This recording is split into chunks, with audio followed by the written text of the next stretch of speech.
নবী বলেন, গরিবের সাথে আমাকে হাসুর করাইও। ও গরিব, ধনীদের বাড়ি দেখা আফসুস করিস না, টাকা দেখে পাগল হইয়া কষ্ট পাইস না রে গরিব। রহমতের নবী বলেন, রে গরিব, কষ্ট কইরা জীবন চালাইয়া আল্লাহরে সিজদা কর। বড় লোকের 500 বছর আগে গরিব তুই জান্নাতে চলে যাবি। আতিনা ফি দারে দুনিয়া না হাসান, আতিনা ফি দারে উকবানা হাসান, ইয়া গিয়াসাল মুস্তাগীসিন ইহদিনা লিফতিখারা বিল উলুমে ওয়াল গিনা। যুবক, তোর পায়ে হাত রেখে বলছি, হাসিস না। আমি হাসার কথা বলি নাই, আমি যা বলছি যদি লজ্জা থাকতো কান্না করতি যে আমি এত খারাপ কেন হইলাম। আমার আল্লাহ রাতটা দিছেন মানুষের আরামের জন্য। শরীরের মহা ঔষধ হলো রাতের ঘুম।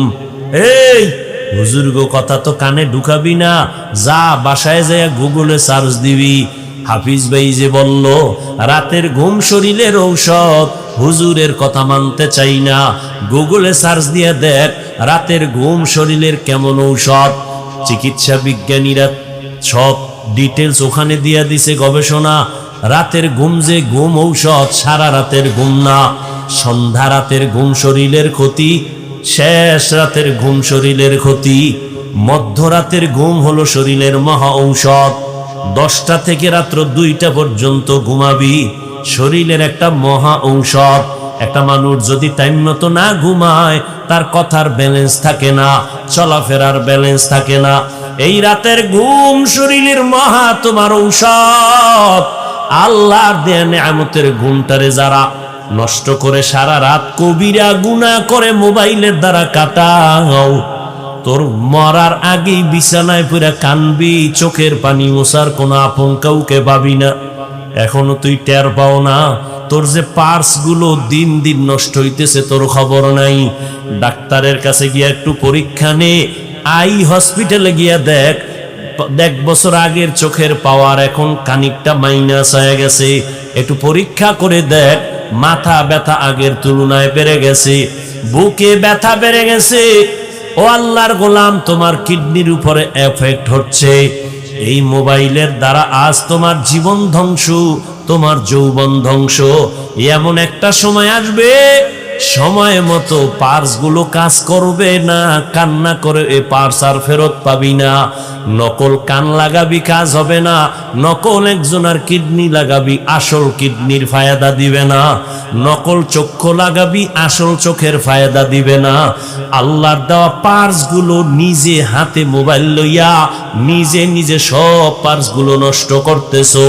কার্টুন দেখতে দেখতে এখন নিজের চেহারাটা নষ্ট হয়ে গেছে। আমি যুবকের যদি বলি, বাবা 40 বছর পর্যন্ত একটা যুবকের চেহারার উজ্জ্বলতা নষ্ট হবে না, এটা আল্লাহ নিজে ওইভাবে সিস্টেম করে বানাইছেন। কোনো মেডিসিন লাগবে না, কোনো পাউডার ক্রিম লাগবে না। 40 বছর চেহারাটা উজ্জ্বল থাকবে, দেখলে মায়া লাগবে। কিন্তু আমি যুবকের বলি, পায়ে ধইরা বলি, বেয়াদবি মাপ চাই, রাগ করিস না রে বাবা। বল, তোর 25 বছরে চেহারা কেন নষ্ট হয়ে গেল? তোর চেহারার দিকে তাকাইলে কেন মায়া লাগে না? তোর চেহারার মধ্যে কেন উজ্জ্বলতা নাই? একমাত্র কারণ, সারা রাত কবিরা গুনাহ করার কারণে আমার আল্লাহ বেজার হয়ে চেহারার নূর নিয়ে গেছে। খুশি না?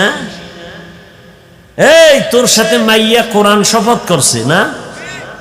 কয় নাম্বার জানোনি? তুই যত নাম্বার, তোর ওইটা ওই অত নাম্বার। তুই যদি 4 নাম্বার হও, তোর সাথে কসম করা মাইয়াও 4 নাম্বার। তোর সিরিয়াল যদি হয় 5, তোর ওই মাইয়া যে শপথ করে তার সিরিয়ালও 5। তুই যেমন 3 মাইয়ারে ধইরা ইজ্জত নষ্ট কইরা 5মটারে ধরছু, ওই মাইয়া 5টা ছেলের ইজ্জত নষ্ট করে 6ষ্ঠ নম্বরে তোরে ধরেছে। আল্লাহর জাতের কসম, তওবা যদি নসিব না হয়, মরার আগে জাহান্নাম কেমন, মরার আগে দেখবি বউ নামের জল্লাদ দিয়া। মরার আগে টের পাবি জাহান্নামটা কেমন ভয়ঙ্কর। ও যুবক, ভালো করে বুঝো, কয়দিন আর বাহাদুরি করো মা? তোমার মতোই তো যুবক জীবনে মাদ্রাসায় পড়ে নাই। সত্য কথার সাক্ষী দিও, জবান বন্ধ রাখিও না। আজকে তোমাকে বয়ান করতেছি, তোমার মতো যুবক জীবনে মাদ্রাসায় পড়ে নাই, স্কুল কলেজে পড়িয়া বলো 5 বেলার নামাজ পড়ে, সত্য কথাটা স্বীকার করো, আছে না নাই? আমি তোমার পায়ে হাত রেখে বিনয়ের সাথে বলি, তুমি একটু তোমার বিবেকটাকে প্রশ্ন করো, তুমি কেন নামাজ পড়তে পারো না? রাস্তায় গাড়ি চালায় কত যুবক, আজান হয়েছে গাড়ি বন্ধ করে মসজিদে গিয়া নামাজে দাঁড়ায় গেল। বলো বাবা, তুমি কেন নামাজ পড়তে পারো না? তোমার মতো যুবক তাকায় দেখো, নদীর মধ্যে মাছ ধরে নৌকায় বসে নামাজ পড়ে নাই, ছাড়ে না। মনে মনে জিজ্ঞাসা করো, তুমি কেন পারো না? তোমার মতো যুবক ব্যবসা করে, চাকরি করে, 5 বেলার নামাজ পড়ে, তুমি কেন পারো না? জমিনের মধ্যে কৃষি কাজ করে, নামাজ ছাড়ে না, তুমি কেন পারো না রে বাবা? আল্লাহর কোরআনটা কি আসলে মিথ্যা মনে করছো? যদি বলো হ্যাঁ, তো একটা ভুল আমারে বাইর কইরা দেখায়, এখন আমি দাড়ি কেটে ফেলবো। আল্লাহর কসম, এখন যদি আল্লাহর কোরআনে একটা ভুল দেখাইতে পারো, আমি এখন প্যান্ট শার্ট টাই লাগায় আর দাড়ি কাইটা রাস্তায় নাচ গানে নেমে যাব, কোরআন শরীফ গুলো জ্বালায় দিব, আল্লাহর বিরুদ্ধে কথা বলবো। তুই কেন 1500 বছর পর্যন্ত তোর থেকে হাজার হাজার কোটি গুণ পণ্ডিতেরাও অপচেষ্টা কম করে নাই? একটা কোরআনের ভুল বের করবে দূরের কথা, বহু বিধর্মীরা মাথা নত করে কালেমাওয়ালা মুসলমান হয়েছে। তুকু যাও সুন্নতে আহমদ কুজা বা মুহাম্মদ কাইবুয়াদ নিসবতরা মান আহাব্বা সুন্নতি কওলে রাসূল মজদায়ে কানা মাই হাম কুন কবুল। ও যুবক, তোর কপাল যে কত সান কপাল, বুঝলি না রে যুবক? কি যে মাটির মধ্যে কত খনিজ সম্পদ যে আছে বাংলাদেশে, বাঙালি বুঝলি না? এই মাটির নিচে গ্যাসের খনি, এই মাটির নিচে স্বর্ণের খনি, এই মাটির নিচে তেলের খনি। ধন্য তোমার জীবন যদি কাজে লাগাইতা, চুরি না করতা। ও যুবক, তোমার ভেতরে কিন্তু এমন মেডিসিন আমার আল্লাহ দিয়া পাঠাইছেন, তুমি একটা যুবকের দ্বারাই সম্ভব আমার বাংলাদেশ না গোটা দুনিয়াটা কন্ট্রোলে নিয়ে আসা। তবে সেই ক্ষেত্রে তোমার মেধা সঠিক পথে চালাইতে হবে, সুন্দর আদর্শ দিয়া। কিন্তু কি লাভ হবে? নিজের হাতে ছুরি লইয়া নিজের জীবনটারে নষ্ট করে ফেলতেছো, চরিত্রটাকে নষ্ট করে ফেলতেছো। আল্লাহ না করুন, আল্লাহ না করুন, আল্লাহ না করুন। আমি আজকেও বলে আসছি, মাগরিবের পরে এক জায়গায় 2500-এ যদি আল্লাহ তোরে এই সময় দুনিয়ার থেকে নিয়ে যায়, দুনিয়ার থেকে যদি তুমি মরিয়া যাও, আল্লাহ না করুন, কথার কথা যদি আজ মরে যাও, যুবক একটু ভাবছো নিজে, তোর আব্বা আম্মা কানলেও কিন্তু ভেতরে ভেতরে খুশি হবে কেন? ছেলেটার চরিত্র এত খারাপ, ওর কারণে আমরা সমাজের মানুষের সামনে মুখ দেখাইতে পারি না। মইরা গেছে, একটা বালা গেছি গা। একটু চিন্তা কর, তোর কপালটা এত খারাপ কেন যে তুই মইরা গেলে তোর মা বাপ খুশি হবে, তুই মরে গেলে ইমাম সাহেব খুশি, কারণ তার সাথে আচরণ ভালো করো নাই। তুই যদি মরিয়া যাও, আলেমরা খুশি, কারণ তোর ফেসবুকের স্ট্যাটাস দেখে মানুষ কষ্ট পায়। তুই মইরা গেলে তোর বন্ধুটা পর্যন্ত খুশি, কারণ তুই বন্ধুর সাথে ব্যবহার ভালো করো না। একটু বালিশে মাথা লাগাইয়া চিন্তা করিস, কুত্তা শুয়ারের আল্লাহ পাক চিন্তা করার মতো মেধা দেন নাই, ভালো মন্দ যাচাইয়ের মেধা মানুষকে দিছেন।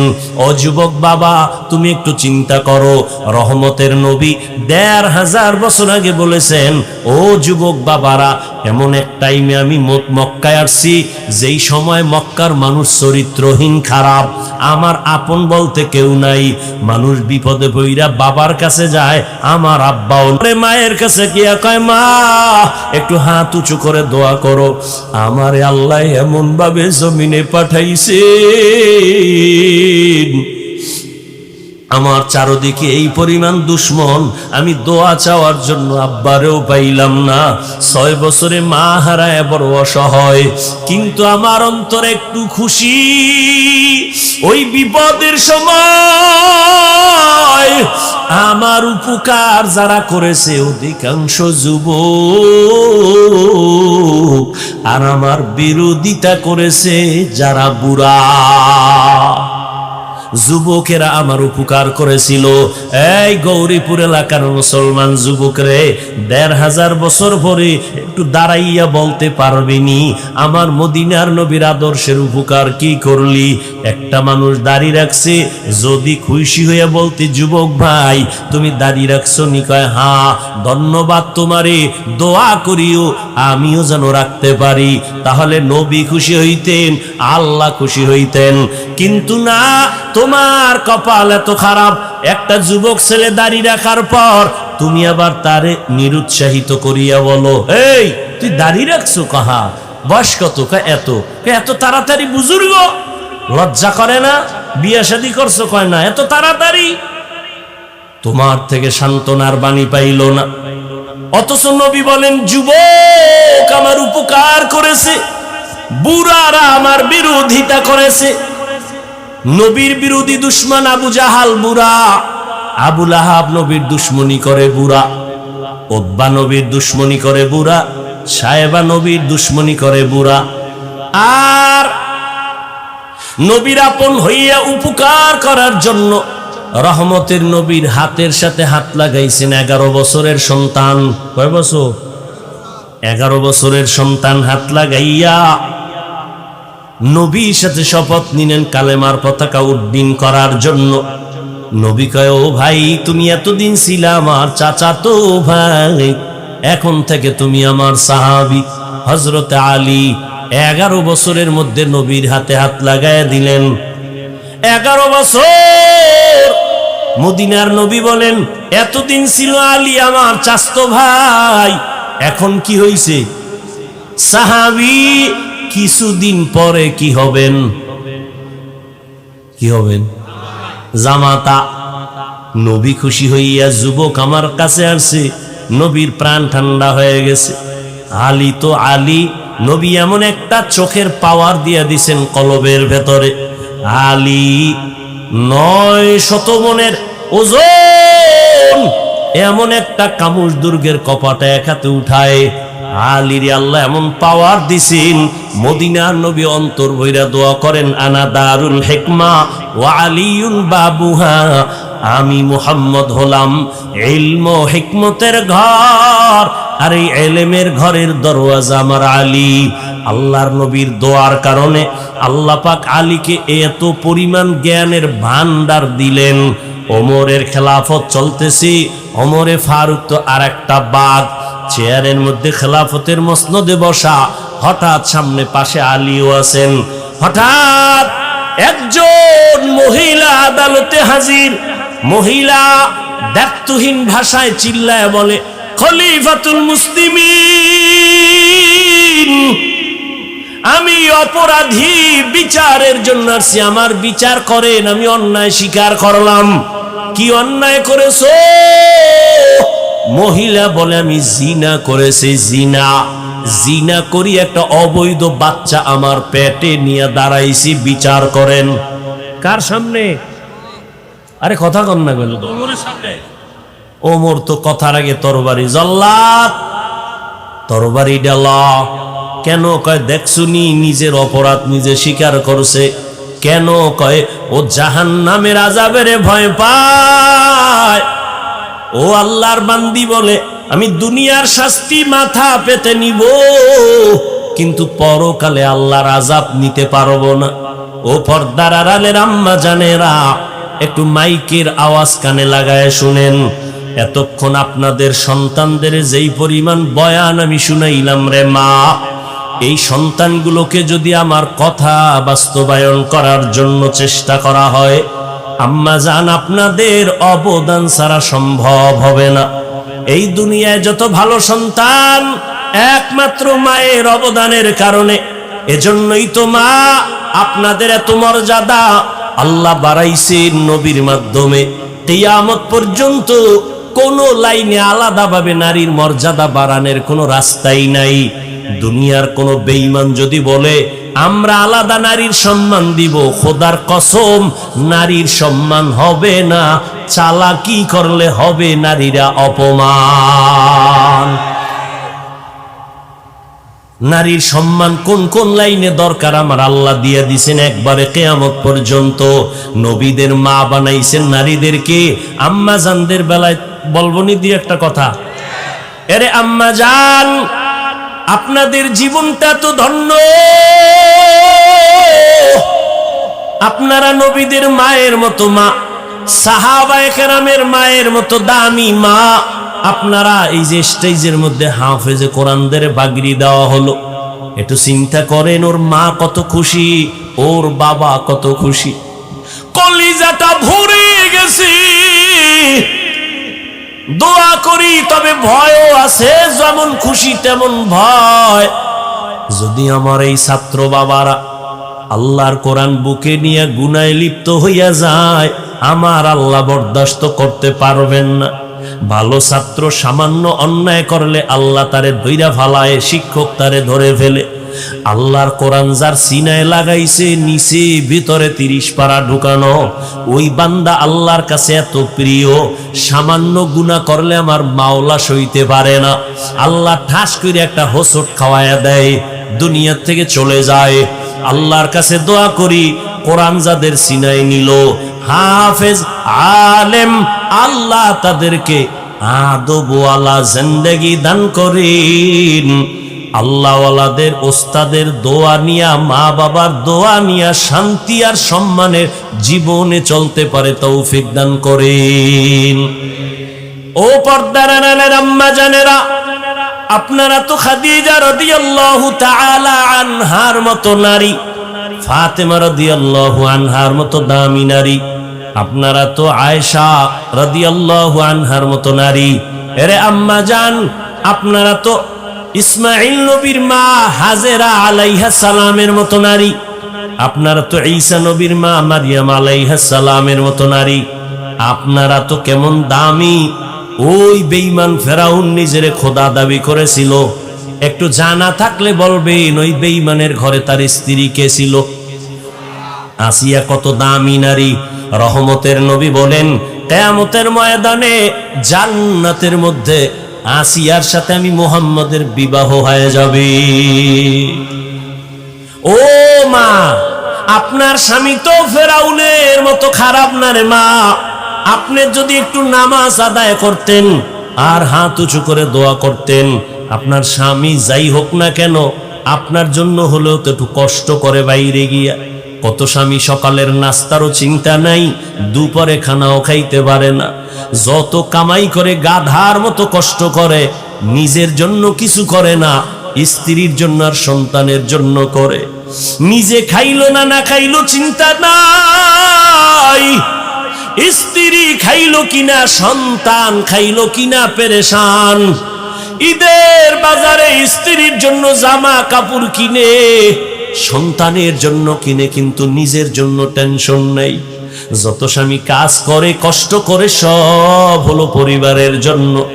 আল্লাহর নবী সান্ত্বনা দিয়া কয়, ও স্বামী তুমি যে কষ্ট কইরা তোমার স্ত্রী সন্তানের পেছনে তো টাকা ব্যয় করো, মনডারে এত ঘাবড়াইও না, শান্তির জীবন নাও, খুশির সংবাদ নাও। তুমি মাদ্রাসা মসজিদে যদি এই টাকাগুলো দান করতা, যা সওয়াব পাইতা, তোমার স্ত্রী সন্তানের পিছনে ব্যয় করিয়া তার থেকে বেশি সওয়াব পেয়ে যাইবা। ও পর্দার আড়ালের আম্মা জান, ঘরে আসার পরে যদি স্বামীকে সালাম দিয়া বরণ করে একটু বুঝাইতেন, ও স্বামী আমার আমার আব্বাজানের ঘর ছাড়িয়া মায়ের কোলের মায়া বাদ দিয়ে আমি আপনার ঘরে চলে আসছি। না খাইয়াও দিন কাটাইতে রাজি, খাইলে পাবো না খাইলে পাবো তার কোনো চিন্তা নাই। তবে আপনার কাছে আমার একটা দাবি, আমরা ঘরের মধ্যে বাচ্চা নিয়ে যে থাকি, আপনার কাছে অনুরোধ, কোনোদিন হারাম টাকা ঘরে নিবেন না, ঢুকাবেন না। হারাম টাকা দিয়া আমাদের সন্তানের পবিত্র রক্ত নাপাক করব না। না খাইয়া কষ্ট করব, তারপরেও না হারাম খাইয়া আমাদের রক্ত নাপাক করব না। ও আম্মা জান, আপনি যদি এইভাবে হাসি মুখে স্বামীটাকে বুঝাইতেন, ঘরের মধ্যে কোনো স্বামী হারাম ঢুকাইতে পারত না। হালালের মধ্যে বরকত দেখতেন আপনার সন্তান মা বাবার বাধ্য হতো। যেই মা বাবায় সন্তানের হারাম খাওয়ায়, মক্কা মদিনার ইমাম দিয়াও দোয়া করাইলে ওই সন্তান কোনোদিন মা বাবার খেদমত করবে না। এজন্য হালাল খাওয়াবেন। ও আম্মা জান, আপনার সন্তানটাকেও যদি ছোট থেকে কোরআন পড়াইয়া ডাক্তার বানাইতেন, আপনি মরিয়া গেল সন্তান ডাক্তার হইয়াও কোরআন পড়ে দোয়া করতে ভুলতো না। আপনার সন্তানটারে যদি বুঝাইতেন, বাবা আমি তোর মা, সবাই তো মাকে সম্মান করে, ও বাবা তোর কাছে আমার দাবি, তুই কামাই রুজি কইরা আমারে খাওয়াবি চাই না, আমি চাই তোর প্রশংসা যেন মানুষ করে, দোয়া করে। আলেম ওলামার দোয়া নিবি, মুরব্বি পাইলে সালাম দিবি, দোয়া নিবি। আম্মা জান, সন্তানগুলোকে যদি এইভাবে বুঝাইতেন, আপনার সন্তান কোনোদিন মা বাবার সাথে বেয়াদবি করতো না, আলেম দেখলে সালাম দিত, বরদোয়া নিত না, ওস্তাদের সাথে বেয়াদবি করতো না, দোয়া নিয়ে চলতো। আপনার কপাল খুলতো, সন্তানের জীবনটা উজ্জ্বল হয়ে যাইত। ও আমার মা বোনেরা, আপনাদের মতো কত মা এখনো আছে নামাজ পড়ে, পর্দা করে, স্বামীর মালের খেয়ালত করে না। ও বোনেরা, আপনাদের মতো কত বোন আছে লেখাপড়া করে, নামাজ পড়ে, মোবাইলে সময় নষ্ট করে না, চরিত্র নষ্ট করে না। একটা মানুষের অমূল্য ধন চরিত্র। চরিত্র নষ্ট হয়ে গেলে মানুষটার কোনো মূল্য থাকে না। এ আল্লাহর বান্দারা, এখনো যদি যারা এই গুনায় লিপ্ত, চরিত্র নষ্ট, তওবার দরজা খোলা। আল্লাহর ইবাদতের জন্য এখনো সময় দিতে পারো না রে যুবক। ইবাদত বড় দামি একটা সম্পদ। আমার নবীকে আমার আল্লাহ মেরাজের বেলায় আব্দ শব্দ বলে ইশারা করলেন। তিনটা কারণে নবীকে আল্লাহ আব্দ শব্দ বলেছেন মেরাজের ঘটনার শুরুতে। নবীকে আল্লাহ বান্দা বলিয়া বুঝাইছেন। বেঈমান নাস্তিকেরা ওরা নবীর মেরাজটা সরাসরি বিশ্বাস করে না। আমি আব্দ শব্দ দিয়া বুঝাইলাম, বান্দা শুধু রুহের নাম না, বান্দা শুধু দেহের নাম না। রুহু আর দেহটার দোনোটার সংমিশ্রণে হয় একটা মানুষ, একটা বান্দা। অতএব আমি আমার বান্দারে যে মেরাজ করাইছি, এই কথাটাই প্রমাণ আমার নবীর মেরাজ স্বপ্ন যোগে হয় নাই, সরাসরি হয়েছে। দ্বিতীয় আব্দ বলার কারণ হলো, আব্দ মানি বান্দা, বান্দার সাথে আল্লাহর সম্পর্কের নাম ইবাদত। ইবাদত যে করে তার নাম আব্দ, যার ইবাদত করে তিনি মাবুদ। আমার নবী পৃথিবীতে যত মুমিন মুসলমান ইবাদত করে, এর থেকে শ্রেষ্ঠ ইবাদত করনেওয়ালা হলেন আমার নবী। আমার নবীর চাইতে ইবাদত করনেওয়ালা কেউ আছে? আম্মা জান আয়েশা রাদিয়াল্লাহু তাআলা আনহাকে কে সাহাবায়ে কেরাম জিজ্ঞাসা করলেন, নবীজির আশ্চর্য ধরনের কোন ঘটনা আছে শুনাইবেননি? আম্মা জান বলেন, নবীজির আশ্চর্য নাই বলতে কি ঘটনা আছে? সবই তো আশ্চর্য। নবীর এমন কোন ঘটনা নাই যেটা আশ্চর্য না, আচমকা না, অলৌকিক না। ও নবীর আশিক, ও যুবক, ইবাদতের লাইনে আমরা টুপি পরছি, আল্লাহর মোহাব্বতে নবীর তরিকায় দাঁড়িয়ে রাখছি। ও শিক্ষিত আমার যুবক বাবারা, একটু বলবানি সাহস থাকলে বলো, তোমরা নবীর আদর্শ জবাই কইরা কত উপরে উঠছো, আর আমরা নবীর আদর্শ মানতে গিয়া কত নিচে নামছি। বলো, তুমি পারবা না? আমার থেকে শুনে নাও, যদি ভুল বলি তুমি দাঁড়াইয়া লোকমা দিও। আমরা আলহামদুলিল্লাহ, তোমরা 3 বেলা খাও, আলহামদুলিল্লাহ আমরা নবীর আদর্শ ঠিক রাইখা 3 বেলা খাই না 5 বেলা খাই। তুমি নবীর আদর্শ জবাই কইরা রাতে ঘুমাও, আমরা নবীর আদর্শ ঠিক রাইখাও রাতে ঘুমাই। তুমি নবীর আদর্শ বাদ দিয়া দেশ বিদেশ স্বাধীনভাবে ঘুরো, আমরা নবীর আদর্শ ঠিক রাইখা স্বাধীনভাবে ঘুরি। কই সালাম দিলে তো মানুষ আমাদেরই দেয়, কলিজা দিয়া দোয়া করে, আমরা পিওর খানা খাই। ও আল্লাহর বান্দারা, বুঝাবার জন্য বলছি, কেন তুমি নবীর আদর্শের মালা গলায় পরবা না? একটু আমাকে বলো, নবীজির আদর্শ থেকে দামি আদর্শ আর কারো কাছে আছে? যুবকেরা ঘুমাও, এই তোদের জন্য 2 মিনিট কথা বলতেছি, শুধু তোদের জন্য। খেয়াল কর, নবীজির আদর্শ থেকে আরো ভালো কোনো আদর্শ কারো কাছে আছে? যদি কেউ বলো যে হ্যাঁ আছে, শেখ মুজিবুর রহমান সাহেবের আদর্শ নবীর থেকে ভালো, আমি নবীরটা বাদ দিয়া তারটা নিব, পারবি? যদি বলতে পারো জিয়াউর রহমান সাহেবের আদর্শ নবীজির থেকে ভালো, তাহলে নবীরটা বাদ দিয়ে দিব, পারবা? পারবা না। এক কথায় জবাব, পৃথিবীর সবার আদর্শ নাপাক, মদিনার আদর্শই পাক। এবার আমাকে বলো, নবীর রেখে যাওয়া সুন্নতের আদর্শ পালন করবে হিন্দু, বৌদ্ধ, ইহুদি, খ্রিস্টান, কারা? কোন দেশের? শুধু কুমিল্লা ছাড়া। ও যুবক, নবীর আদর্শ মানবে সব মুসলমান, কিন্তু তুমি কেন নামাজ পড়ো না বলো? তুমি নবীর আদর্শে টুপি কেন পরো না?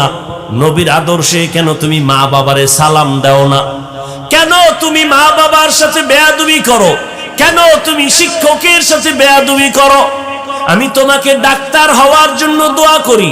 ও যুবক, লেখাপড়া করে ডাক্তার হও, ইঞ্জিনিয়ার হও, প্রফেসর হও, তবে বেয়াদব হইবে না রে বাবা। তোমার আচরণে যেন কেউ কষ্ট না পায়। যেই সফলতার আদর্শবান ডাক্তার যদি হতে চাও, দোয়া লাগবে, দোয়া। দোয়া ছাড়া সম্ভব না। এলেমের মাস্তানিতে এই চেয়ারে বসে বয়ান করা যায় না। দোয়া আছে, দোয়া মা বাবার দোয়া। দ্বিতীয় দোয়ার পুঁজি শিক্ষকের দোয়া। আমার আব্বা আম্মা আমার এই চেয়ারে বসানোর ক্ষেত্রে দোয়া করছেন ঠিক, কিন্তু আপনাদের সামনে বয়ান আমার আব্বা আম্মা শিখান নাই, আমারে ধৈরা ধৈরা বয়ান শিখাইছেন আমার শিক্ষক। অতএব আমার দোয়ার বড় সফলতার প্রথম পুঁজি আব্বা আম্মার দোয়া। যুবক, ভালো করে মনে রাখিস, তোমার জীবনের সফলতার দোয়া দ্বিতীয় শিক্ষকের দোয়া, তৃতীয় মুরব্বী উলামায়ে কেরামের দোয়া। ও যুবক, তাদের বরদোয়া নিবা না। যেমন তাদের দোয়া সফলতা, তাদের বরদোয়াও কিন্তু একটা আগুন। শিক্ষকের বরদোয়া একটা আগুন, উলামায়ে কেরামের বরদোয়া আগুন। অতএব বাবা, দোয়া নাও, মা বাবার জীবনটা সফল হবে।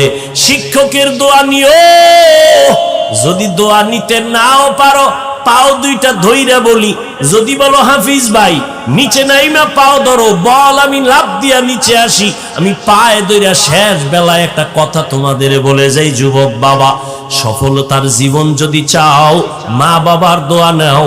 দোয়া নিতে যদি নাও পারো, পায়ে ধরে বলছি, কখনো বরদোয়া নিও না, শিক্ষকের দোয়া নিও। যদি দোয়া নিতে নাও পারো, পায়ে হাত রেখে বলছি, বরদোয়া নিবা না। খবরদার, উলামায়ে কেরামের দোয়া নিও। যদি না পারো, বরদোয়া নিও না। বলবা লাভ কি হবে বরদোয়া নিলে? আল্লাহর কোরআন আমার টেবিলে আছে, কোরআন সাক্ষী, আল্লাহর কসম, যদি মা বাবার বরদোয়া লাগিয়া যায়, শিক্ষকের বরদোয়া লেগে যায়, আলেমের বরদোয়া লেগে যায়, মরার আগে মইরা যাবি, মানে রুহু থাকবে, হাত থাকবে না, চোখ থাকবে না, পঙ্গু হয়ে যাবি। চাকার তলে কখন মাথা ঢুকে যাবে টের পাবি না। সব জায়গার বরদোয়া চলে না, সাবধান। মা বাবার বরদোয়া কিন্তু আগুন, মরার আগে তুই শেষ। উস্তাদের বরদোয়া কিন্তু আগুন, মরার আগে উলঙ্গ পাগল হয়ে রাস্তায় ঘুরবি। এই রাস্তাঘাটে চলি, আল্লাহ সাক্ষী, মিথ্যা বলি না বাবা, বুঝাবার জন্য বলি। কত পাগল দেখছি, ইংলিশে কথা কয়, আবার আরবিতেও কথা কয়। আমি চিন্তা করলাম, পাগল হইয়া কি আবার ইংরেজি শিখছে, আরবি শিখছে নি? খুঁজে দেখলাম না। তাহলে পাগল আবার ইংলিশ কয় কেন? খবর কোথাও না পাইয়া একা একা ভাবলাম, ভেবে চিনতে বের করলাম আসলে ছেলেটা স্কুলের ভালো ছাত্র ছিল, শিক্ষকের বেয়াদবির কারণে রাস্তার পাগল হয়ে গেছে। ছেলেটা মাদ্রাসার ভালো ছাত্র ছিল, ওস্তাদের সাথে বেয়াদবির কারণে রাস্তার পাগল হয়ে গেছে। ও যুবক, তোমার জন্য আমার জীবনের বড় একটা বয়ান। দোয়া যদি মা বাবার নিতে নাও পারো, পাও ধরে বলি বড়দোয়া নিও না। মা বাবার দোয়া নাও, শিক্ষকের দোয়া নাও, মুরব্বিদ ওলামাদের দোয়া নাও। দোয়া নিতে না পারলেও বড়দোয়া নিও না। ওয়াদা কর, অঙ্গীকার কর, ওয়াদা কর যে মইরা যাব, গলায় ছুরিও যদি লাগে, এই প্যান্ডেলে ওয়াদা করলাম মা বাবার দোয়া নিতে না পারলেও বড়দোয়া নিব না। ওয়াদা কর, প্রতিজ্ঞাবদ্ধ হ। যদি পারি শিক্ষকের দোয়া নিব, না পারলে বড়দোয়া নিব না। চেষ্টা করব আলেম ওলামাদের দোয়া নিতে না পারলে অন্তত বড়দোয়া নিব না। ও বাবা, তুমি আলেমের বিরুদ্ধে ফেসবুকে লেখলে বলো তোমার কি লাভ হবে আর আলেমের কি ক্ষতি হবে? হবে? এই তুমি আমার বিরুদ্ধে লেখলে ইসলামের কোনো লাভ হবে? তোমার লাভ হবে? বরং তুমি কিন্তু দিন দিন ধ্বংসের পথে যাইবা। অতএব এগুলো বাদ দিয়া তুমি একজন ভালো ছাত্র হও, তুমি ভালো ডাক্তার হও। দোয়া ছাড়া বেয়াদবি কইরা ডাক্তার হইলে ডাক্তার হইতে পারবি ঠিক, তবে তাসলিমা নাসরিনের মতো জুতা খাওয়া লাগবে জায়গায় জায়গায়। বেয়াদবি কইরা প্রফেসর হইতে পারবি ঠিক, কিন্তু আহমদ শরীফের মতো জুতার বাড়ি খায়া মরণ লাগবে, কবরও হবে না। ঢাকা কলেজের প্রফেসর আহমদ শরীফ মরার আগে ছেলে মেয়েরে বলছে, আমি মরা কবর বিশ্বাস করি না, মরলে আমারে কবরে দিবি না। ঠিকই ওই বেঈমান মরার পর সন্তানেরা কবরে রাখে নাই, দেহটা হসপিটালে দান করে দিয়েছে। ওই আহমদ শরীফ প্রফেসর ঢাকা কলেজের ক্লাসের মধ্যে ঢুইকা কয়, এই ছেলে মেয়ের আমার নাম জানুনি? কয় জানি। বল। কয় বেদ্যবি হবে।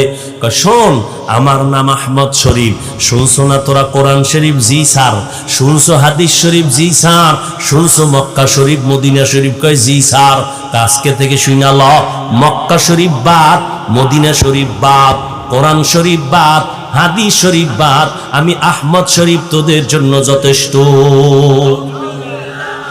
ওই ডাক্তার হয়ে লাভ নাই, ওই প্রফেসর হয়ে লাভ নাই, সুনামের সাথে জীবনটা তৈরি করো। সেজন্য মা বাবার দোয়া আর মোবাইলের থেকে নিজের চরিত্রটারে বাঁচাও, কারণ চরিত্র একটা অমূল্য সম্পদ। দিন দিন কবি নজরুলের ইতিহাস পড়ো, কত গর্ব করো। তোর মতো সারা রাত আকাম করলে জীবনে কবি নজরুল হতে পারতো না। তুই যে সারা রাত মোবাইলে আকাম করো, নির্লজ্জ বেহায়ার মতো। ঘুমের মধ্যে মরণ হয়নি?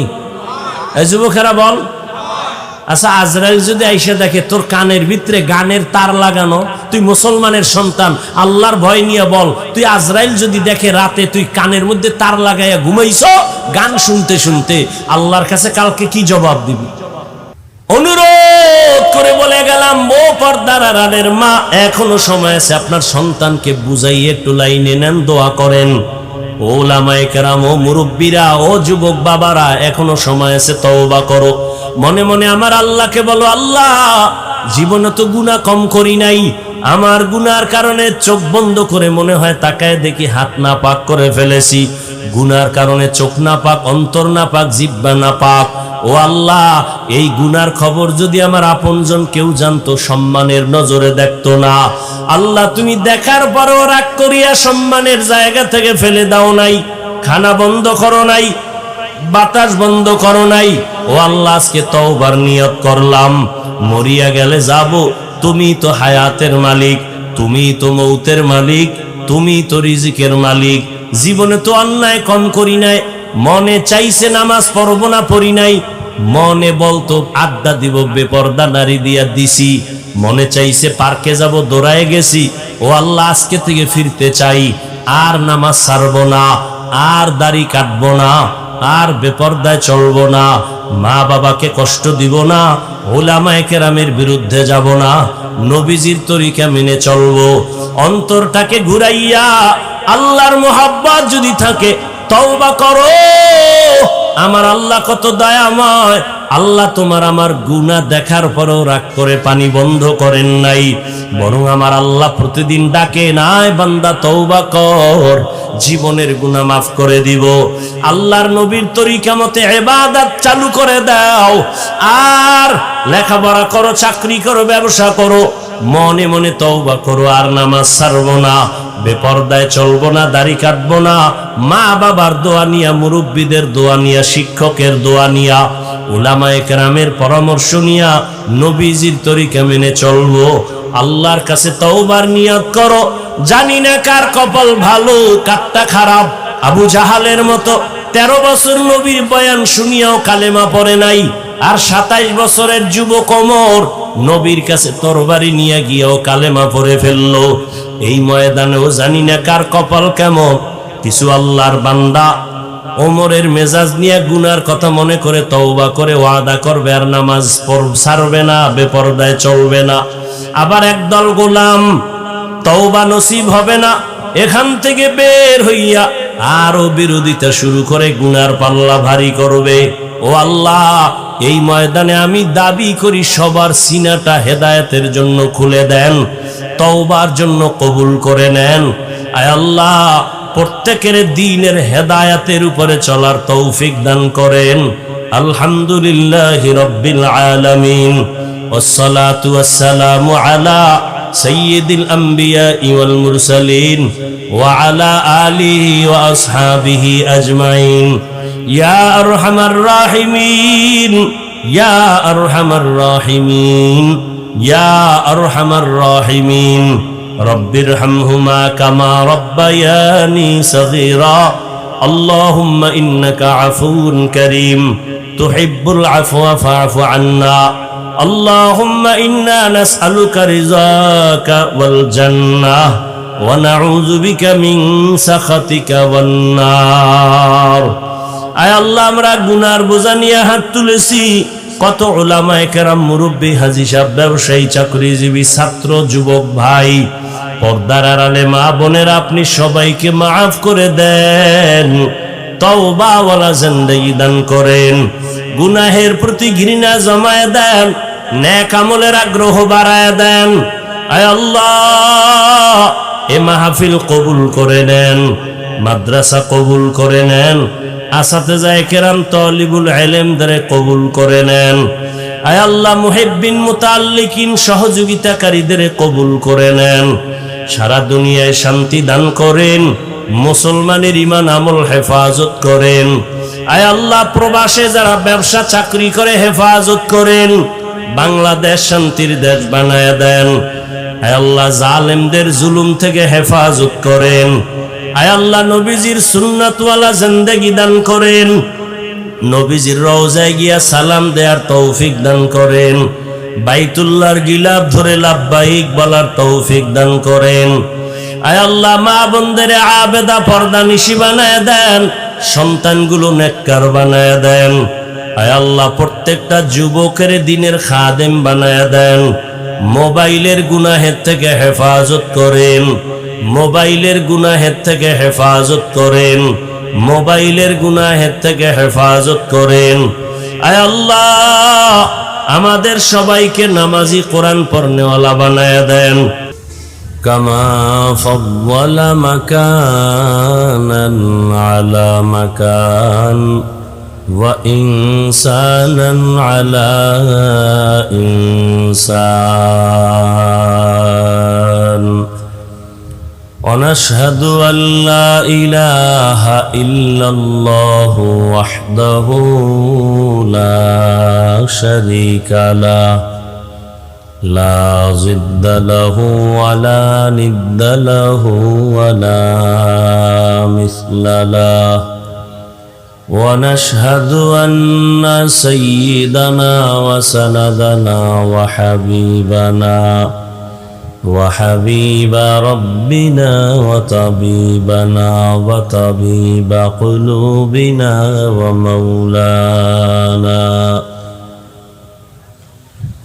ومولانا محمدا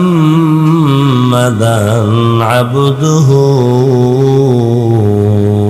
ورسوله أرسله بالحق بشيرا ونذيرا وداعيا إلى الله بإذنه وسراجا منيرا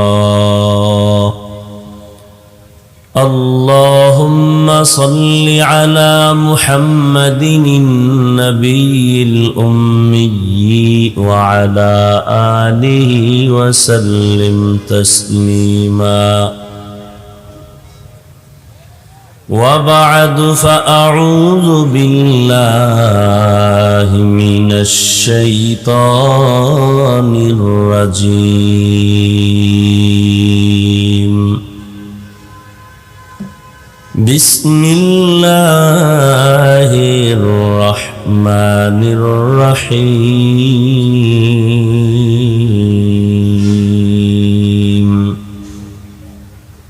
وما خلقت الجن والإنس إلا ليعبدون وقال النبي صلى الله عليه وآله وسلم لا طاعة لمخلوق في معصية الخالق أو كما قال النبي عليه الصلاة والسلام صدق الله مولانا العظيم صدق رسوله النبي الأمي الكريم ونحن على ذلك من الشاهدين والشاكرين والذاكرين والحمد لله رب العالمين سبحانك لا علم لنا إلا ما علمتنا إنك أنت العليم الحكيم رب اشرح لي صدري ويسر لي أمري واحلل عقدة من لساني يفقه قولي यहाँ हम सब मुसाफिर है कब्र आखिर ठिकाना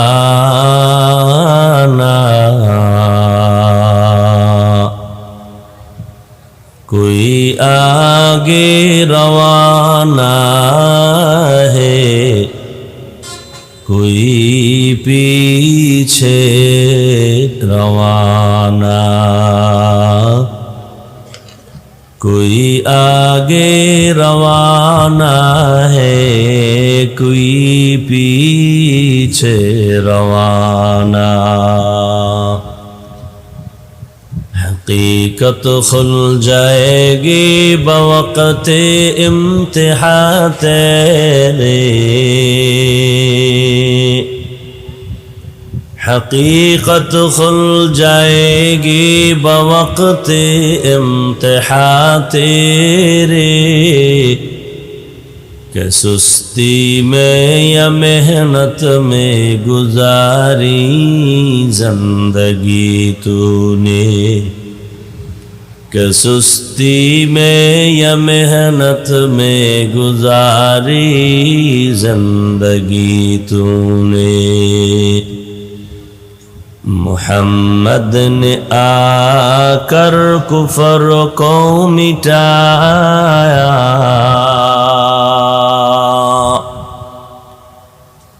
मुहम्मद ने आकर कुफर को मिटाया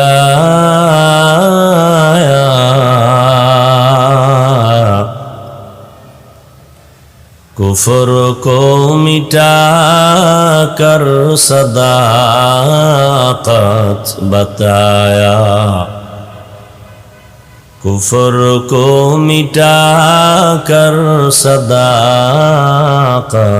बताया ला इलाहा इल्लल्लाह ला इलाहा इल्लल्लाह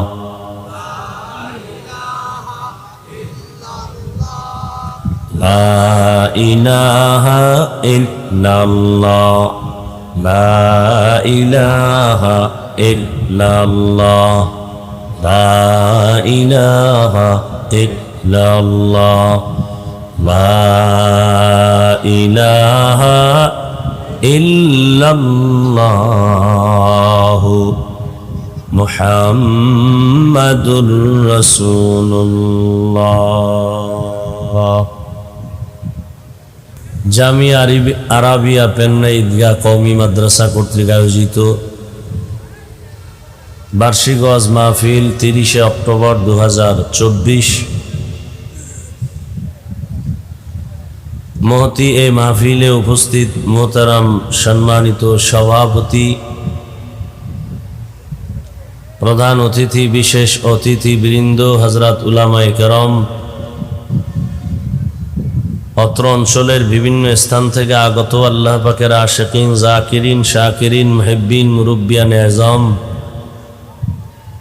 কালিজার টুকরা আমার সমবয়সী যুবক বন্ধুগণ, স্নেহের ছোট ভাই, পর্দার আড়ালে মাইকের আওয়াজ শ্রবণরতা সম্মানিত মা ও বোনেরা, আল্লাহ পাকের দরবারে শুকর যে আল্লাহ পাকে ফিতনার যুগে হাজারো লাখো মানুষের মধ্য থেকে বাছাই করে পৃথিবীর শ্রেষ্ঠ মজলিস, উলামায়ে আহলে হকের মজলিস, গুনাহ মাফের মজলিস, তওবা কবুলের মজলিসে হাজারো মানুষের ভেতর থেকে আমাদেরকে বাছাই করে এখানে হাজির হওয়ার আশা বসার তৌফিক দান করেছেন। নিয়ামতের শুকর আদায় করি আলহামদুলিল্লাহ।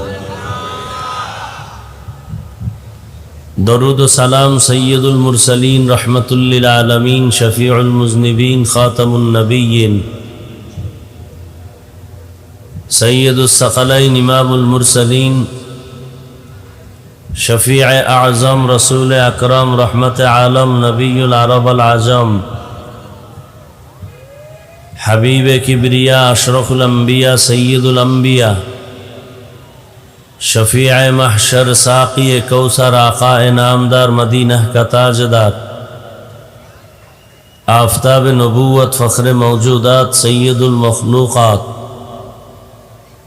हज़रत मुहम्मदुर रसूलुल्लाह सल्लल्लाहु अलैहि व आलिहि वसल्लमेर উপর যাদের আয়োজনে আজকের এই সুন্দর মাহফিল, সময়, পরামর্শ, অর্থ দিয়ে দোয়া করে উপস্থিত হয়ে মাইক, লাইট, প্যান্ডেলের ব্যবস্থাপনার মাধ্যমে সহযোগিতা যারা করেছেন, এলাকার যুবক, বৃদ্ধ, ব্যবসায়ী, শ্রমিক, চাকুরিজীবী, বিভিন্ন শ্রেণী পেশার মানুষ, জনপ্রতিনিধি, প্রশাসন, উলামায়ে হযরত, আইম্মায়ে মাসাজিদ, মাদ্রাসা কর্তৃপক্ষ, প্রত্যেককেই আল্লাহ পাকে খেদমতের বরকতে দুনিয়াতে শান্তি, পরকালে চিরমুক্তির ব্যবস্থা করে দিন।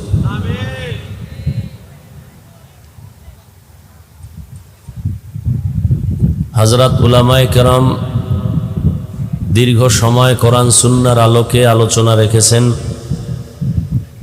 সবরের সাথে আপনারা শ্রবণ করেছেন। উলামায়ে কেরামের কথাগুলো সহি তরিকায় সবাইকে আমল করার তৌফিক দান করেন।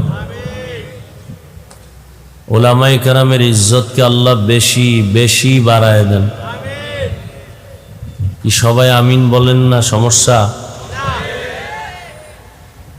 উলামায়ে কেরামের বিরুদ্ধে যারা ফেসবুকে লেখালেখি করে, মিডিয়ায় অপপ্রচার চালায়, আল্লাহ এদের হেদায়েত দান করে।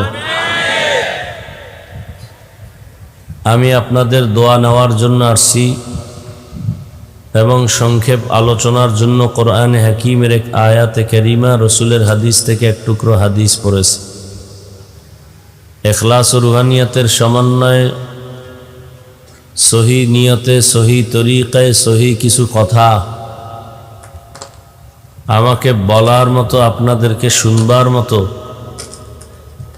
আল্লাহ পাক রব্বুল আলামিন তৌফিক দান করেন। ওয়ামা খালাকতুল জিন্না ওয়াল ইনসা ইল্লা লিয়াবুদুন। আল্লাহ বলেন, হে মানুষ, আমি মানুষ এবং জিনকে সৃষ্টি করি নাই, হ্যাঁ করেছি একমাত্র ইবাদতের জন্য। নবীজি বলেন, লা তাআতা লি মাখলুকিন ফি মাসিয়াতিল খালিক। আল্লাহকে অসন্তুষ্ট করে পৃথিবীর ভিন্ন কারো আদেশ নিষেধ মেনে নেওয়া হারাম। আল্লাহকে অসন্তুষ্ট করে মা বাবাকে খুশি করা হারাম। আল্লাহকে অসন্তুষ্ট করে পীরকে খুশি করা হারাম। আল্লাহকে অসন্তুষ্ট করে ওস্তাদকে খুশি করা কি হারাম। এক কথায় দুনিয়ার সবাইকে বেজার করা সম্ভব, কিন্তু আল্লাহর বিরোধিতা, আল্লাহকে অসন্তুষ্ট করা সম্ভব না। এই হলো হাদিসের কথা। এখন ধরে নেন, আপনি পর্দা করলে আত্মীয় স্বজন বেজার, পর্দা করলে আত্মীয় স্বজন কি, আল্লাহ খুশি। এখন আপনার পরীক্ষা, আপনি কি আল্লাহর খুশিতে পর্দা করবেন না আত্মীয় স্বজনকে খুশি রেখে বেপর্দায় চলবেন? এটা আপনার পরীক্ষা। দাড়ি রাখলে আল্লাহ খুশি, আত্মীয় স্বজন কি বেজার। এখন আপনার পরীক্ষা, আপনি আত্মীয় স্বজনের খুশি রাখার ক্ষেত্রে দাড়ি কাটবেন না আল্লাহর সন্তুষ্টির জন্য দাড়ি রাখবেন? এটা কি পরীক্ষা। এই পরীক্ষায় যারা পাস এরা জান্নাতি, যারা ফেল তারা জাহান্নাম।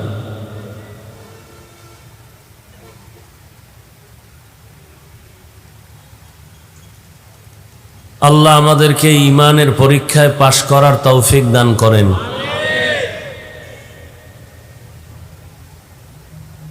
তাহলে দুনিয়ার সবাইকে বেজার করা সম্ভব, আল্লাহকে বেজার করা সম্ভব না, কিন্তু আমরা করি। দুনিয়ার সবাইরে খুশি রাখতে গিয়ে আল্লাহর বিরুদ্ধেই বেশি করি।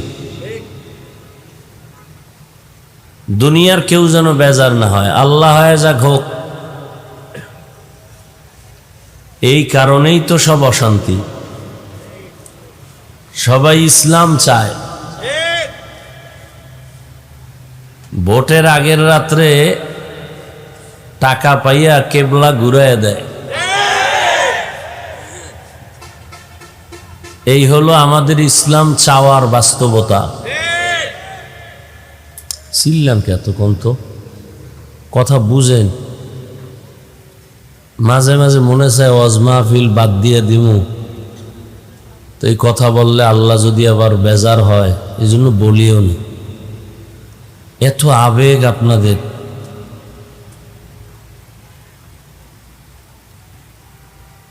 এখন মোনাজাত দিয়া বাসায় যাওয়ার পালা, কারণ আমাদের ওয়াজও ইবাদত, নামাজও ইবাদত। কোনো ইবাদত করতে গিয়ে ভিন্ন কোনো আমলের ক্ষতি করা যাবে না। এজন্য খুব সংক্ষেপ দু চারটা কথা বলবো। ওয়াজ হেদায়েতের গ্যারান্টি না, যে 2 ঘন্টা বয়ান করলে সব হেদায়েত পাবে, এর গ্যারান্টি আছে কি? আপনাদের ধারণা কি আছে? নাই। স্বয়ং নবীজি বয়ান করতেছেন, কত পিওর বয়ান। সেই বয়ান শুনলো এবং নবীকে দেখলো, যে নবীকে এক নজর দেখলে জাহান্নামের আগুন হারাম, যে নবীজের চেহারা মোবারক এক নজর দেখলে পেটের ক্ষুধা নিবারণ হয়ে যায়, সেই নবীজিকে মন ভরে 13টা বছর দেখলো, বয়ান শুনলো, এরপরও কপালে হেদায়াত আসলো না, কালেমা পড়লো না। আপনাদের জানা মতে বলেন তো সে কে? আবু জাহাল। অন্যদিকে এক যুবক 27 বছর বয়স, কত বছর? তরবারি হাতে নিয়ে দৌড়ায় নবীকে জবাই করবে। কাছে গিয়া নবীজির এক নজর দেখে বলে, নবী আপনি আমার কল্লা কেটে দেন আর কালেমার রশি গলায় লাগায়া এরপরে। 27 বছরের যুবক নবীকে জবাই করতে গিয়া কালেমা পড়ে ফেলল, আর 13 বছর নবীরে দেখলো, এরপরও কালেমা পড়ল না। এই হলো ইমানের হালাত আর পরীক্ষা। এর নাম কপাল।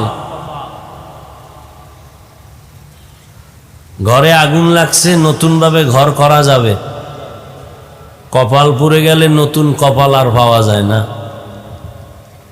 কপাল পুড়ে কেন? মা বাবার সাথে বেয়াদবির কারণে। কপাল পুড়ে শিক্ষকের সাথে বেয়াদবির কারণে।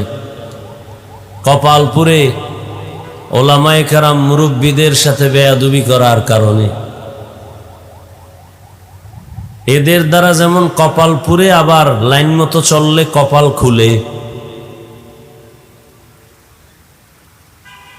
আল্লাহ আপনাদের নিয়ে আসছেন, কেউ জোর করে এখানে আসতে পারেন নাই। অনেকে আসতে চেয়েছিল, পারে নাই।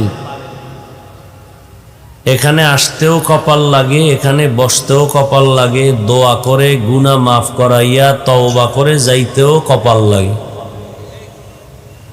এখানে সবাই বসতে পারবে না। টাকা তো অনেকেরই আছে, মক্কা তো ইচ্ছা করলে মাসে 2 বার যেতে পারে, যুগ যুগ হয়ে গেছে যেতেই পারে না, টাকার অভাব নাই। বাইতুল্লাহ যাইতে টাকা লাগে না, কপাল লাগে। কি লাগে? এই মিয়া জবান খুলেন, কি লাগে? দুনিয়ার ভাবসাব যা প্যান্ডেলের বাইরে, এখানে কোনো ভাব নাই। এখানে নিজেরে যত ছোট মনে করতে পারেন, কপাল খুলবে। এটা ভাবের প্যান্ডেল না, এটা কান্নার প্যান্ডেল, তওবা করার প্যান্ডেল, গুনাহ মাফ হওয়ার প্যান্ডেল। অতএব কোনো ভাব দেখাইলে কপাল পুড়ে যান। আল্লাহ সবাইকে হেদায়াত দান করে।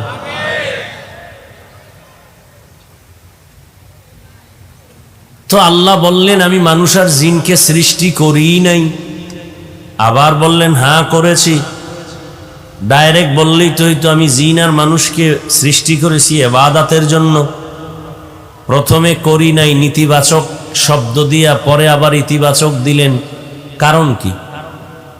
এর সংক্ষেপ কারণ হলো, মানুষের জেহেনকে আল্লাহ পাক খালি করে একটা কথাই ঢুকাইলেন, এ মানুষ তোমাকে সৃষ্টি করা হয় নাই। কথা, আমি মানুষ তো? হ্যাঁ, খেয়াল করো, তোমাকে হয়েছে মৃত্যু পর্যন্ত, দুনিয়াতে আসা থেকে মরণ পর্যন্ত একটা কাজ তোমার, আর কোনো কাজ নেই। খাওন দাওনের কাজ তোমার না, ঘুমের কাজ তোমার না, চলার কাজ তোমার না। তোমার জীবনে কাজ একটা, ইবাদত। তোমার জীবনে কাজ কয়টা? কি? ইবাদত। মানে ইবাদত মানে কি, এবং ইবাদত করব কেন, ইবাদত কিভাবে করো? ইবাদত আল্লাহর হুকুমকে নবীর তরিকায় পালন করার নাম ইবাদত। কেন করব? আল্লাহর মোলাকাতের জন্য, জান্নাত পাওয়ার আশায়।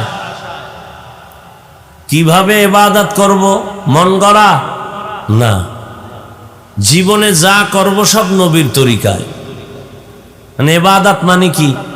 রাতের বেলা যায় নামাজে কাটানো, দিনের বেলা রোজা রাখা, তসবিহ টানা না। একটু আগেই বলছি, জীবনে যা করবে মুমিন, দুনিয়াতে আসা থেকে মরণ পর্যন্ত যা করবে সব ইবাদত। খানা খাবেন ইবাদত, ঘুমাবেন ইবাদত, হাসবেন ইবাদত, কান্না করবেন ইবাদত, বাথরুমে যাবেন ইবাদত, সব ইবাদত। মন গড়া না। কার তরিকায়? একমাত্র নবীর তরিকা। নবীজির তরিকায় খানা খাবেন ইবাদত, নবীর তরিকায় বাথরুমে যাবেন ইবাদত, নবীর তরিকায় কাউকে মোহাব্বত করবেন ইবাদত, নবীর তরিকায় কাউকে দুশ্মন মনে করবেন ইবাদত। মানুষের জীবনে যা করবে সব ইবাদত। আল্লাহর সন্তুষ্টির জন্য নবীর তরিকায় করলে ইবাদত। কেন করব ইবাদত?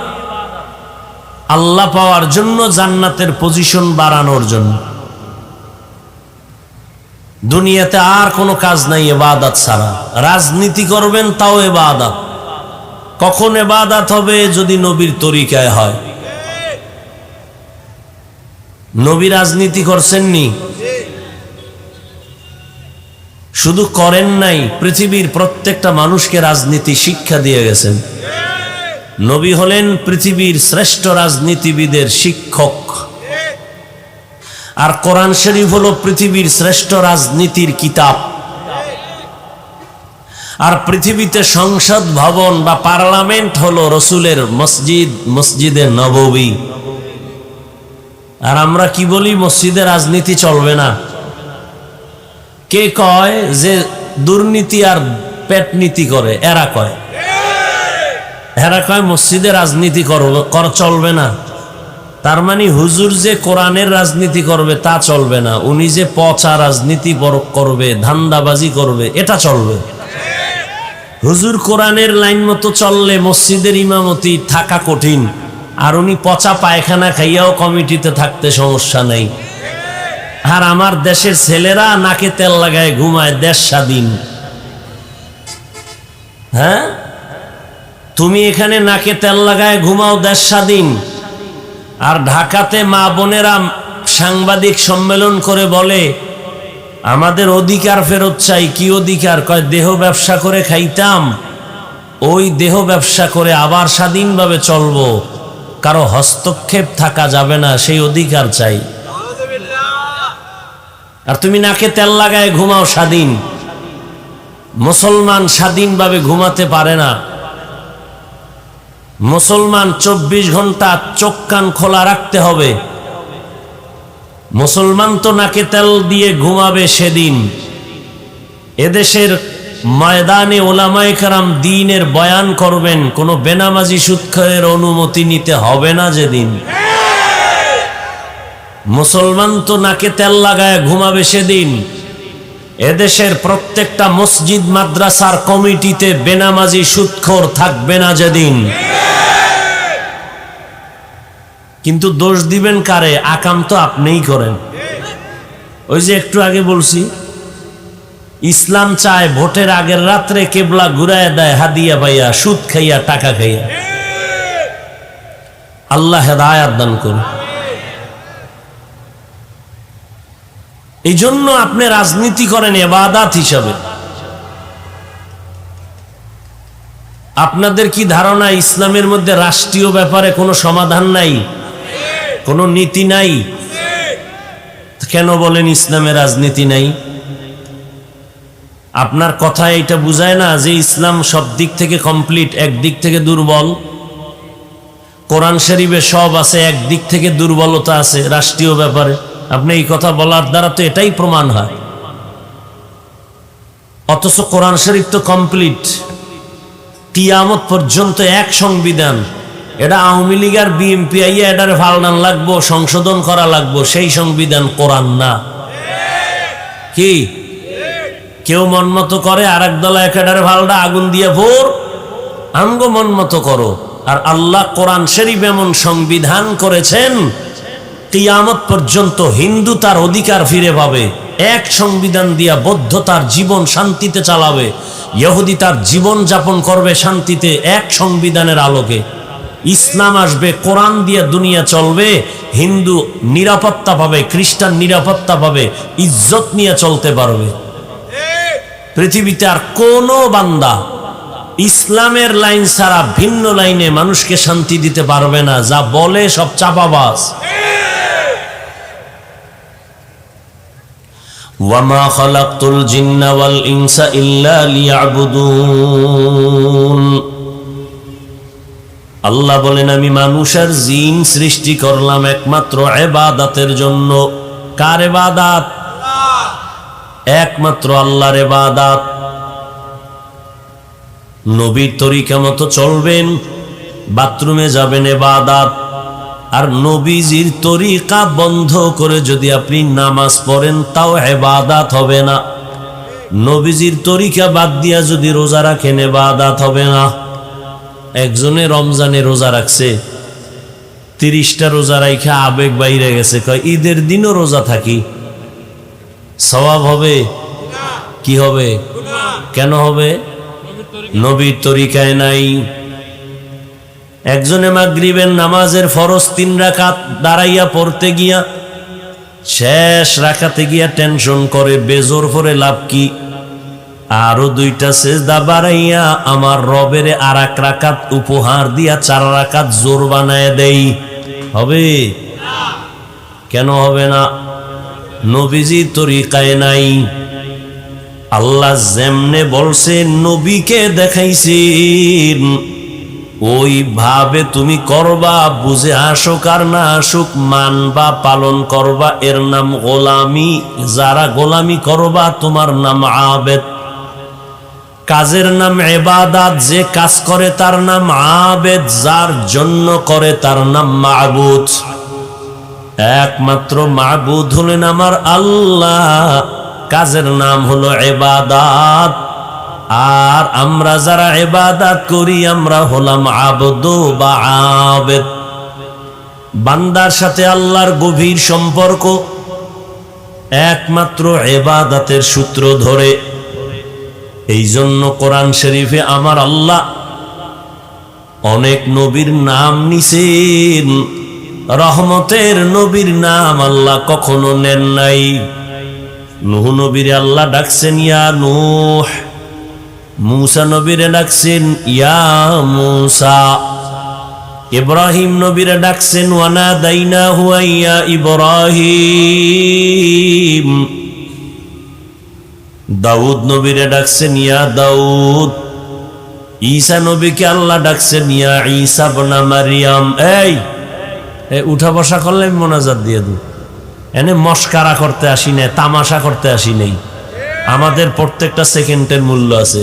এটা নাটকের ভ্যান্ডেল না, মন চাইলে বসবেন আর উঠে যাবেন। ওই শুরুতে বলছি না, এখানে আসতে কপাল লাগে, বসতে কপাল লাগে, মোনাজাত দিয়া যাইতেও কপাল লাগে। সোনাবন্দের গান গাইতে আসি নেই, আর আপনাদেরকে বড় পাক্কা মুসল্লি হুজুর বানাবো এজন্য আসি নেই। অতএব ভয় পাইয়েন না, হুজুরে বোধহয় আমাকে বুজুর্গ বানাই দিয়ে যাবো, কোনো টেনশন নেই। কাউকে বলবো না যে টুপি লাগাও, তসবি পড়ো, জায়নামাজ লও, ফাগরি লাগাও, না, একবারও বলবো না, কোনো টেনশন নেই। কি বলি এটা শুনো।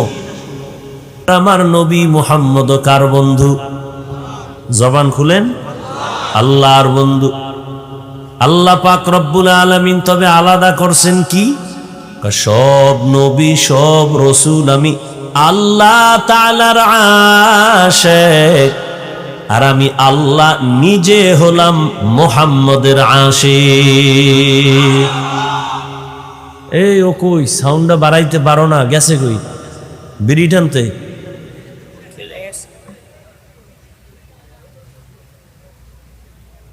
মানুষের বডির জন্য আসল জিনিস রুহু। কি ভাই, এই রুহুটা দেহে না থাকলে এই দেহের কোনো দাম আছে? লাশ পড়ে থাকবে। ঠিক আমাদের বয়ানের রুহু হলো সাউন্ড। আমার এই প্যান্ডেলেরও দরকার নাই, বরং এটার দিছে আরো গরম লাগে। লাইটেরও দরকার নাই, মাইক থাকবে, বয়ান চলবে। আপনাদের তো এক রাত, আমার তো প্রতি রাত। তো নিজের শরীরের হক আদায় করা লাগে। তারপরও কুত্তার মতো দৌড়াই সারা দেশে 12 মাস। কুত্তাও এরম দৌড়ায় না। কি জন্য দৌড়ায়? এই দৌড়টা যদি আমার বুঝাবার জন্য বলি, কাউকে ছোট বানাবার জন্য না।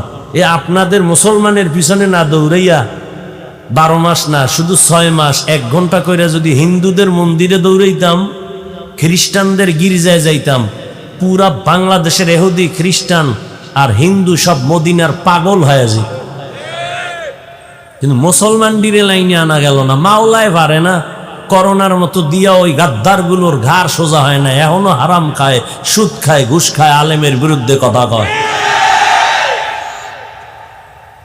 এরম বেয়াদব নাই? হ্যাঁ, চালাও কত পারো। আল্লাহ, এই জন্য আরে বারবার বলি সাউন্ড ঠিক করতে। মেশিন 13টা লাগাইলে কি হইব যদি এটি সেটিং ঠিক মতো না পারে? তো কি কথা বলতেছিলাম? সব নবীরা কার আশেক? কথা বলেন না কেন? এমনি বগর বগর করতেই থাকে, চার দোকানে বয়ে কথা, এখানে কথা সেখানে কথা, যেখানে কথা লাগে হেনে কয় না। হুদা বক বক করবে দোকানে, মসজিদে গিয়া ধুম কথা, নিষেধ করলেও থামে না, বাজার বানায় ফেলায় মসজিদের। একজনের মোবাইলের রিংটোন বাইজে উঠছে, 13 জনে হেরে লইয়া পড়ছে। পুরা মুত্তাকি, মসজিদের প্রতি মায়া। এই মেয়ে আপনি মোবাইল চালাইতে পারেন না, মসজিদে আসছেন কেন? যেখানে কথার প্রয়োজন সেখানে বলেন। ওই একজনে বলে চায়ের দোকানে বসে শুধু বৈশা বৈশা চাপাবাজি করে আর চা খায়। বিএমপির একজনের পাইয়া আরে চান্দের দেশে লয়ে গেছে ফার্ম দিয়া। কয় বিএমপি তোমরা তো এখন বেহেশতে আছো,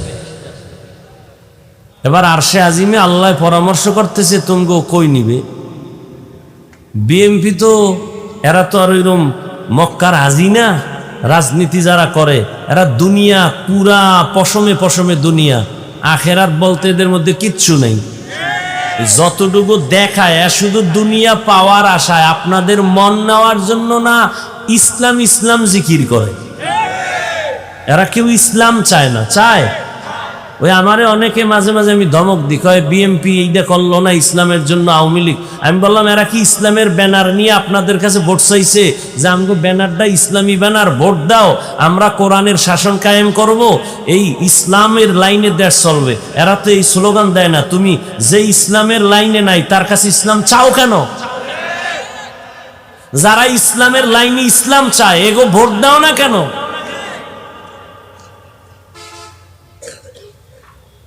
বর্তমানে আমগো হুজুরদের মধ্যে আলেম চেয়ারম্যান আছে না বাংলাদেশে? আসেনি? খবর লও তো, সারা বাংলাদেশের চেয়ারম্যান এক পাল্লায় উঠাও, আর আমগো ওলামায়ে কেরাম যারা চেয়ারম্যানই করে এদেরকে খবর লও। আল্লাহর জাত ও সিফাতের কসম, আল্লাহর দ্বীন ইসলাম আর কোরআন দিয়েই এ জাতিকে শান্তি দেয়া সম্ভব, অন্যথায় নয়।